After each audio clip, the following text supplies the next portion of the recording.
Hi guys, today we're going to solve some problems in trigonometric limits. Our first topic in Calculus 2. Ngayon, magbibigay lang ako ng 5 example from the Calculus book. First, we're going to solve number 1. What is the limit of sine 5h over h when h is approaches to 0? If sine x over x, pag ganyan yung itsura guys, magiging 1 na yan. No? If makita rin kayo ng x over sine x, equivalent din yan sa 1. Yan guys, tandaan nyo yan. So dito sa ating problem 1, sine 5h over h. Since hindi sila same, dito sa angle ng ating sine, which is ang 5h, at ang denominator niya is h lang. So hindi natin yan ma-apply ito. Diba? So ang gagawin natin is, ma-manipulate natin yan hanggang yung angle ng ating sine is magiging same sa denominator natin. So halimbawa ito, sine 5h over h. So para magiging 5h to, malamang multiplyan natin yan ng 5, di ba? Pero pag i-multiply natin yan sa 5, binago natin yung function natin, no? So dapat kung mag-multiply ka sa denominator, mag-multiply ka rin sa numerator mo para wala kang ginalaw sa function natin. So ito, since na-multiply tayo dito ng 5, mag-multiply din tayo sa ating numerator ng 5, di ba? So parang walang nangyari, di ba? Dahil ma-cancel lang to at magiging 1. So remain pa rin siya na sine 5h over h, di ba? So ito equals magiging 5 sine 5h over 5h na yan, di ba? So isi-separate lang natin tong 5 natin.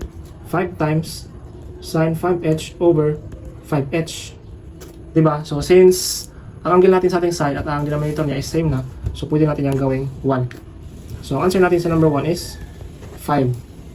Diba? Ganyan lang siya guys. So proceed tayo sa example 2 natin. Limit of sine 2h over sine 5h as h approaches to 0. So bakit ba manipulate natin yung mga functions natin?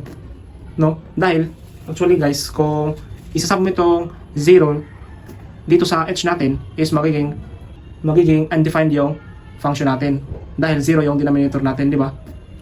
Okay lang ma-0 yung numerator, basta hindi lang ma-0 tong denominator natin. So pag i-direct sub natin to, magiging undefined talaga yung functions natin, hindi natin makakukuha yung value niya. So dito tayo sa number 2, sine 2h over sine 5h. Ito rin, pag i-direct sub natin tong 0 sa ating h, so magiging sine 5 times 0. Then sine 0 is equals to 0. So ma-0 yung denominator natin, kaya ma-define yung function natin. So i-manipulate lang natin yan. So ito, since 2h to, so dapat meron siyang denominator na 2 para magiging 1 yan, di ba? So multiplyan lang natin yan ng 2 sa baba, di ba? Since na-multiply tayo sa baba ng 2, yun rin yung gagawin nyo sa numerator natin. Yan. So parang wala tayong dinalaw sa ating function, di ba? So ito rin sa baba, sine 5h. Since 5h to, dapat yung sa ibabaw niya is merong 5 para magiging 1 siya, di ba? Tulad na ito. Sorry pala guys, hindi to guys. 2h yung i-multiply nyo. 2h para ma-same yung angle niya. Since 2h naman pala yung angle natin. So dito sa denominator natin, since 5h to, so i-multiply lang natin yan sa ibabaw ng 5h para magiging 1 yan mamaya. Since na-multiply tayo sa ibabaw, since na-multiply tayo sa numerator, yun rin yung gagawin natin sa ating denominator. 5h yan. I-extend ko na lang tong. So ito, i-prepare natin to. Ito at ang ito guys, i-prepare natin yan. So di ba ang sine 2h over 2h is equals yan sa 1 from our identity. So magiging 1 yan. 1. Then ito rin, sine 5h, I mean 5h over sine 5h. Since same sila ng angle na, is maging 1 din yan, di ba? So mga 1 yan sila. So ang natira lang dito is yung 2h over 5h. 2h over 5h. So cancel yung h natin. So ang value natin is 2 over 5. Di ba? Dito lang natin i-solve yung number 3 natin guys. Wala na tayong space. So ito, limit ng x cubed over tan cube 2x as x approaches to 0. Ang gagawin natin dyan is, ang technique yan guys, para mas madali yung pagka-manipulate natin is yung mga naka-tan, naka-cosine or naka-cosecant, gawin mo yung naka-sine or naka-cos para mas simple yung function natin. Halimbawa ito, since nakatangent yan, equivalent yan sa x cube over tangent, di ba? Ang tangent is equals to sine over cos, di ba? So, copy mo lang yung exponent at saka yung angle niya. Sine 2x over cos cube 2x. Yan na yun, di ba? So, since itong denominator natin, pwede natin itong i-multiply dito sa itaas natin. Yan. Is equals to cos cube 2x times x cube over sine cube 2x. Yan na yung simplified form natin na naka-cos at naka-sine.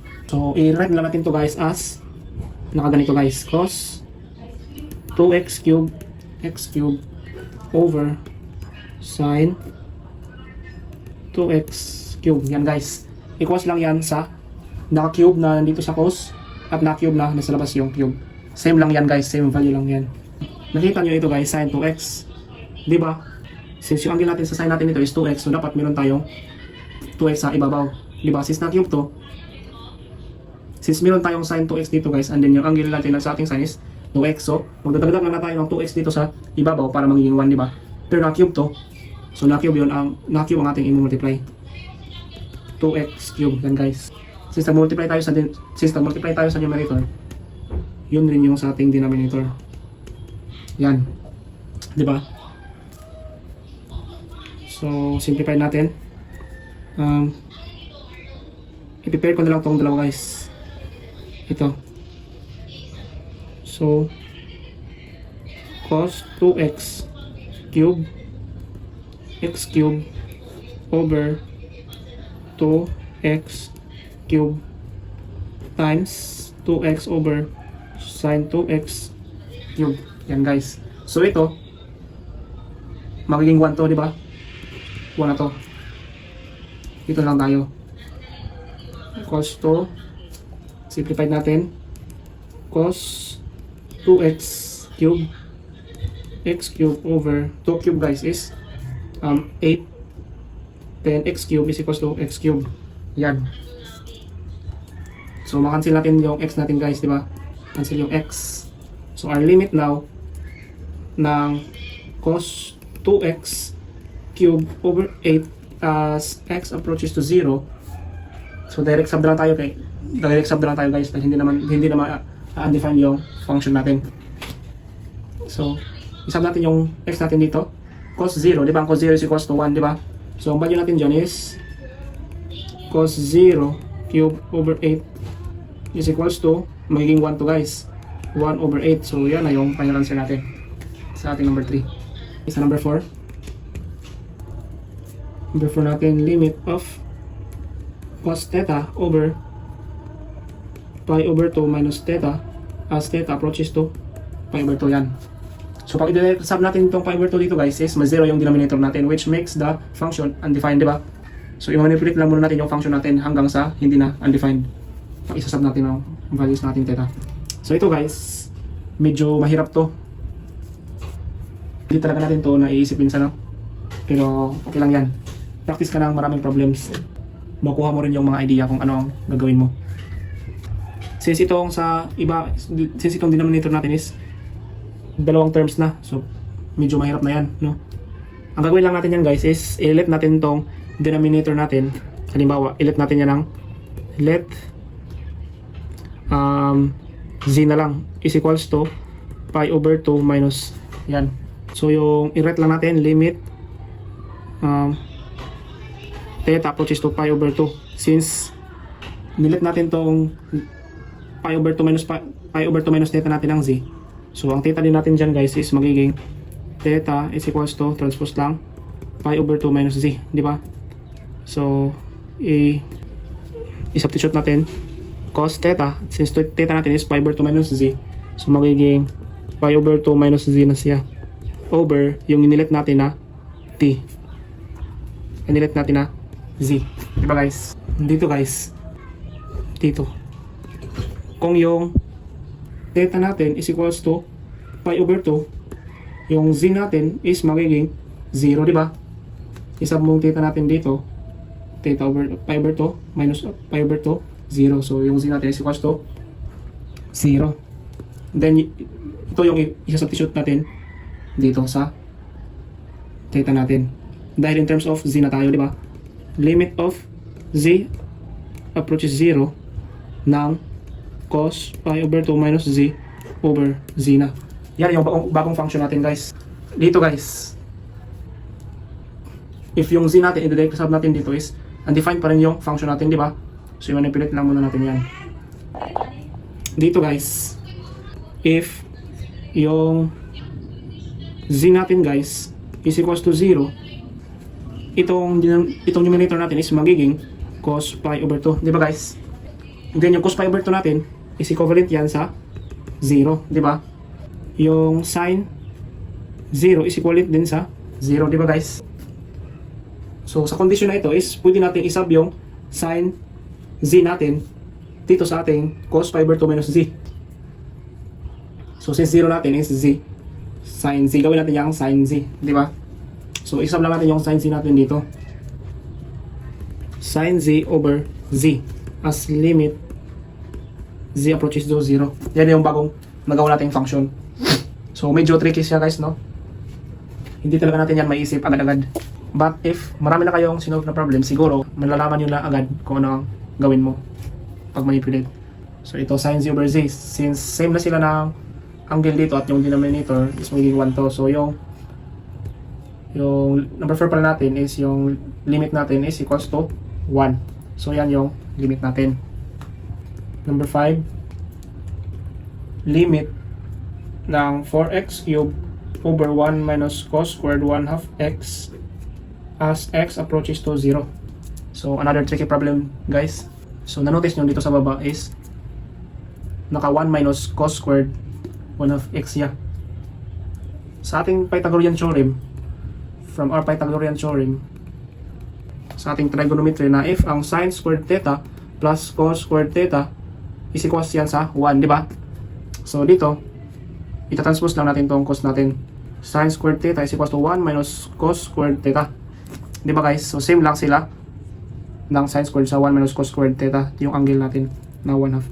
Yan. So dito, guys, is pwede natin itong gawin na 4x cubed over itong 1 minus cos squared 1 half x, pwede natin itong gawin na sin squared 1 half x. Yan, guys. And then copy 4x cubed. Pag i-direct sum natin itong 0, guys, dito is ma-sin 0 siya, sin 0 squared magiging 0, so undefined pa rin, i-manipulate pa rin natin yan. 4x cubed over yung sin natin, pwede natin yung i-rewrite as na ganito, guys. Yan, di ba? Then since dapat meron tayong 1 half x sa ibabaw para makancel at para magiging 1 yung sin 1 half x natin, so i-multiply natin yan ng 1 half x, pero naka-squared to, so i-squared natin to. Yun rin yung gawin natin sa ating denominator.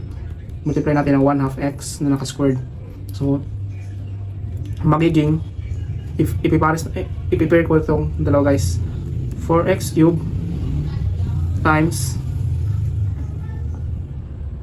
1 half x over sin 1 half x squared at itong 1 half x squared. Yan. So ito, guys, is magiging 1 to, di ba? 1. So ang natira na lang natin is 4x cubed over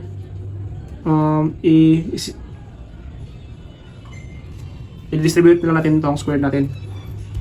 X squared over 4, di ba?